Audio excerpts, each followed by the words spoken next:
In this video I will show you how to find iron in ICARUS. So firstly you need to find the cave, and you can find them along cliffs, hillsides or mountain edges.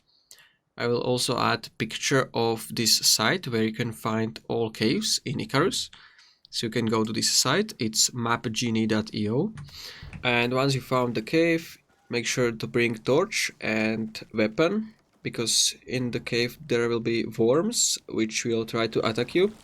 So as you can see, this worm spawned from the ground, and you can dodge their ability, but I didn't manage to dodge it, but you can dodge their spell. It's very easy. And once you kill them, look for dark gray rocks with orange or brown streaks running through them, and those veins indicate this is iron ore. So you need at least stone or bone pickaxe to mine the iron. And after collecting it, you just need to go to your base and smell it in furnace. So this is how you can find iron. If you found this video helpful, consider subscribing for more tutorials.